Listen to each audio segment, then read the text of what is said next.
Salut les gars, alors bienvenue dans cette nouvelle vidéo. Alors aujourd'hui je vais vous parler d'un sujet qui n'est pas très drôle en fait. Je voulais vous parler d'un sujet qui n'est pas nouveau et qui touche des milliers voire de millions de personnes dans le monde, à savoir l'harcèlement scolaire. Alors pour rappel, ce n'est pas le type de vidéo que j'aurais voulu faire parce que ce n'est pas dans mes projets.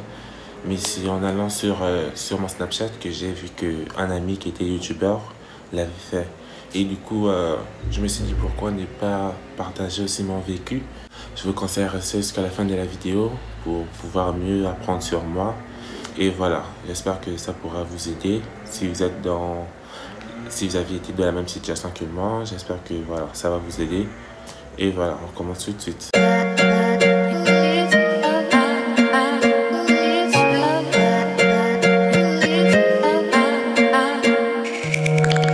Alors pour ceux qui ne le savent pas, je m'appelle Henri et je viens d'une famille de 3 garçons et d'une fille. La fille, c'est la plus grande, l'aînée, elle est déjà mariée. Et après la fille, il y a mon grand frère, ensuite il y a moi et il y a mon petit frère. Quand j'étais petit, mon frère, il traînait tout le temps avec mon petit frère. Ils étaient toujours ensemble, ils riaient des choses, ils s'amusaient, ils parlaient de musique, des choses ensemble en fait. Et moi j'étais toujours là dans mon salon, je suivais toujours la télé. Je m'ennuyais en fait. Les voir ensemble et tout, ça m'énervait un petit peu parce que j'étais toujours à l'écart et tout. Et voilà, ça me perturbait un petit peu. Et voilà, les temps et les mois sont passés, la situation n'a pas changé. Et voilà. Concernant l'école, lorsque j'étais en 6e, parce qu'on va faire de la 6e jusqu'en terminale, je vais essayer d'être bref en fait. Quand j'étais en 6e, j'étais un petit peu excité en fait parce que je me suis dit, voilà, je commence à grandir, je vais prendre de la maturité et voilà, je vais devenir d'une certaine manière grand en fait. Et voilà. Alors le premier jour en 6e, le premier jour de la rentrée, c'est un petit peu, comment dire, tu essaies un petit peu de t'adapter, tu es nouveau, tu n'es pas la personne, tu vas t'asseoir dans ta classe, normal en fait. Et voilà, tu essaies de voir un petit peu ces nouveaux visages avec qui tu vas cohabiter pendant des mois. Et tu essaies un petit peu de les analyser au loin pour savoir qui sont les bonnes personnes et qui sont les mauvaises personnes.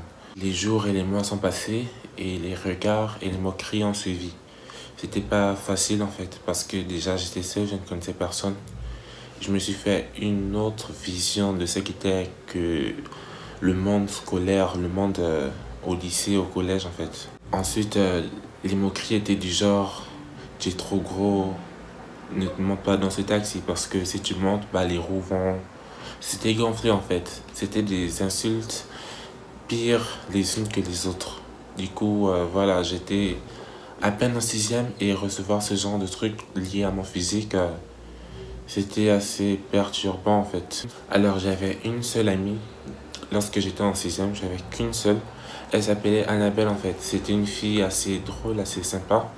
Mais le problème c'est que elle avait aussi un problème. Pas que mon problème était similaire au sien, mais elle avait un problème mental, un problème psychologique. Du coup, lorsqu'on a fait connaissance et qu'on a pris part de nos problèmes respectifs, bah, le courant est vite passé en fait. On est devenus très proches, on s'est assis sur le même table de banc. Et voilà, on riait, on s'amusait. C'était sympa en fait. Bien évidemment, elle et moi se faisaient lyncher pour nos problèmes respectifs parce que voilà, déjà elle était caucasienne, du coup elle aimait tout le temps rester avec moi qui était noire de peau. Et du coup ça embêtait un petit peu les autres parce qu'ils auraient voulu traîner avec elle, mais vu qu'ils ne savaient pas comment faire, bah ils ont trouvé l'unique moyen de l'embêter, d'appuyer là où ça faisait mal avec son problème de santé. Et voilà, c'était un petit peu triste parce que le monde est cruel et les gens aussi sont cruels. L'être humain est vraiment cruel. Et voilà. Malheureusement, elle n'a pas pu supporter la cruauté de nos camarades et elle a dû changer d'école. Et voilà. J'étais maintenant seul face au monde. J'étais seul, je n'avais plus personne avec qui rigoler. J'étais là, tranquille, dans mon coin, je parlais à personne. Jusqu'au jour où les insultes ont continué, les jours et les mois sont passés. Et voilà, j'ai dû quitter l'année précipitamment. Et voilà, j'ai repris la 6e. Et voilà, lorsque j'ai repris la sixième, je suis passé en cinquième. Et voilà.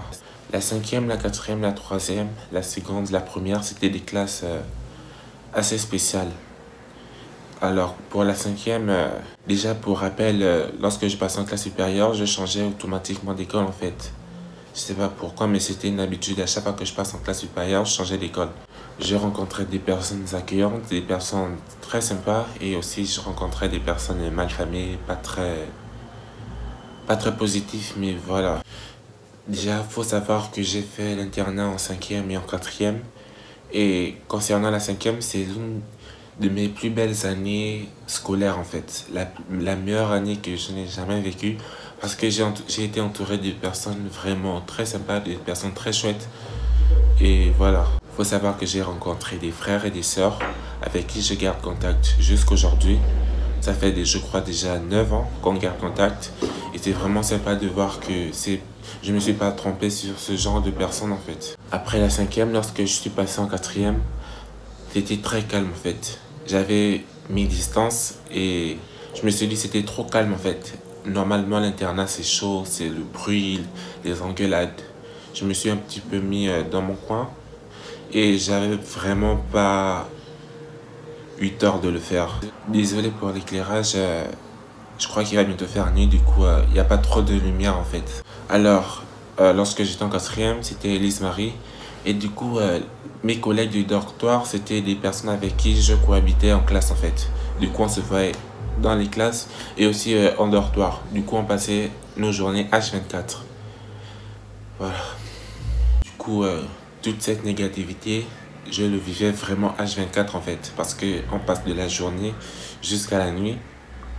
Bah, se faire engueuler. C'est en arrivé au point où même lorsqu'on va dormir, on m'embête aussi parce que bah, bien sûr, la négativité, lorsque ça se crée, ça va jusqu'au bout en fait.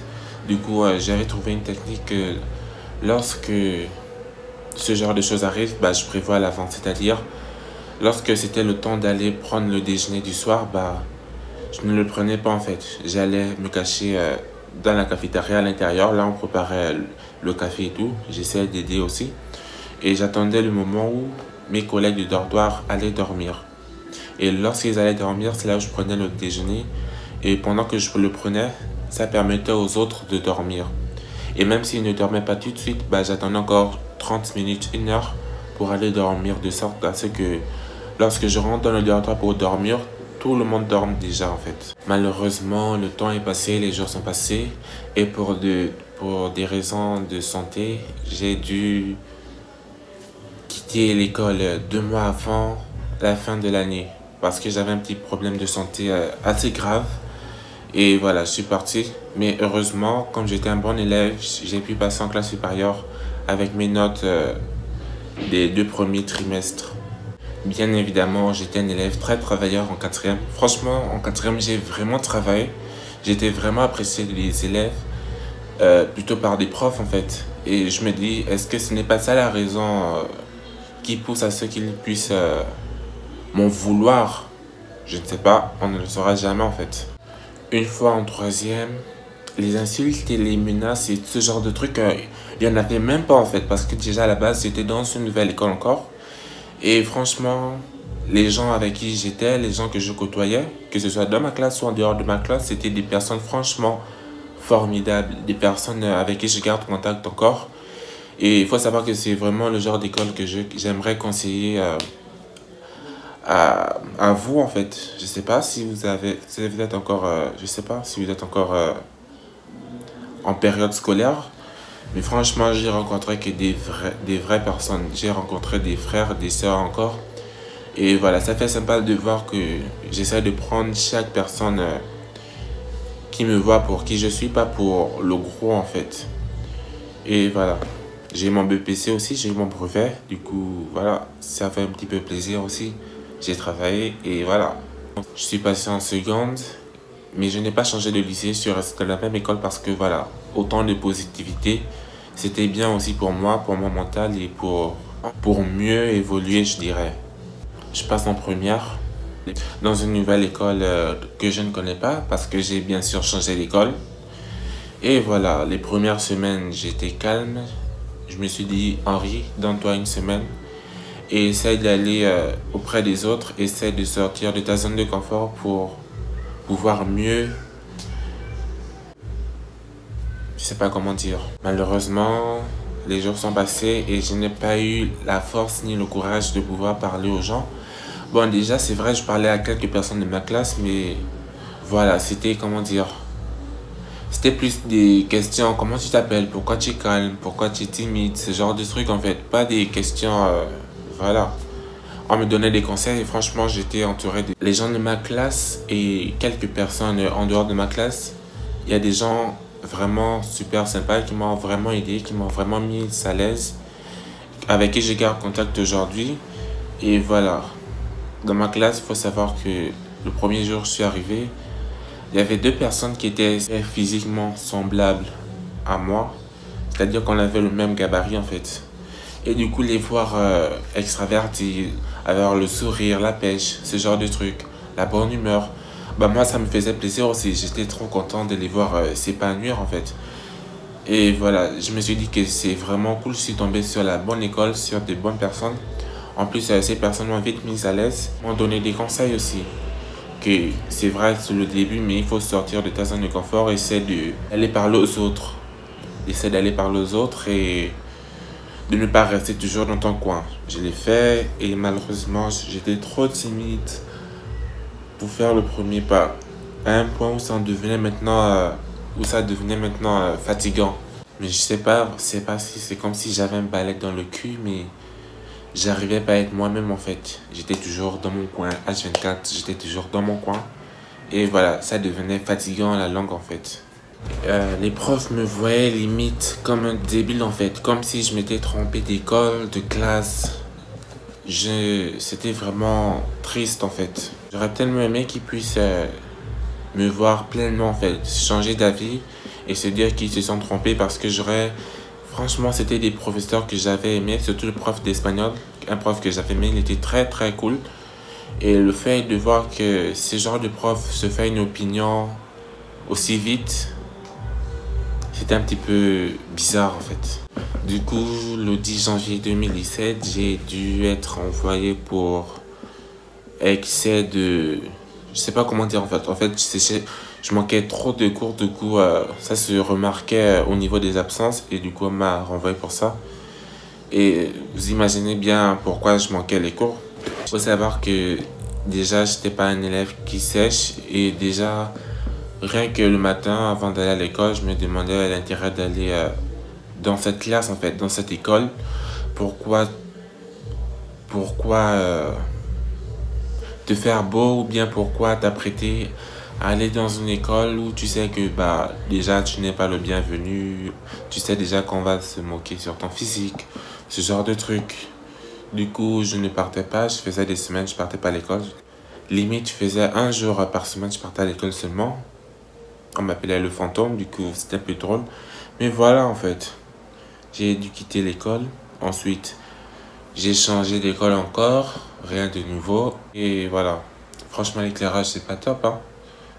Pour l'année suivante, j'ai changé d'école. Je suis parti dans un nouveau lycée où j'ai eu la possibilité de faire la première et la terminale, les deux classes en une seule. C'est-à-dire que je pouvais aussi passer le bac l'année où je faisais les deux classes. Les jours, les mois sont passés, mes camarades étaient au top. On s'est vraiment investi à fond pour pouvoir avoir le bac et résultat, j'ai eu mon bac. Et voilà, ça fait vraiment plaisir de voir mes parents pleurer de joie pour ma réussite en fait. Franchement, j'étais très sympa de voir que voilà, je me suis pas démoralisé, j'ai voulu m'investir à fond. Et franchement, la terminale, c'est la seule classe où je me suis donné à fond pour pouvoir avoir le bac en fait. C'est genre, j'ai vraiment bossé dur, j'ai fait des nuits blanches. Limite, je ne dormais même plus en fait. Mais voilà, les résultats ont payé et franchement, c'est gratifiant de voir ce genre de choses arriver. Voilà. Maintenant, je suis dans une école supérieure, je fais un métier que j'aime. Je suis étudiant, je suis entouré de très bonnes personnes. Et franchement, toute cette positivité me réconforte à l'idée que, voilà, il n'y a pas que des personnes négatives, mais aussi des bonnes personnes, mais qu'il faut bien trouver, il faut bien les trouver en fait. Et voilà, c'est mon petit parcours scolaire. Alors ce conseil est à ceux qui vivent la similarité de ce que j'ai vécu. Il ne faut pas vous reposer sur les insultes ou les regards qu'on vous fait. Vous connaissez qui vous êtes et c'est l'essentiel. La société actuelle veut nous enfermer dans des cases où on n'est pas censé plaire aux autres pour ce que l'on est ou pour le physique que l'on a en fait. De notre physique, de notre croyance religieuse et j'en passe.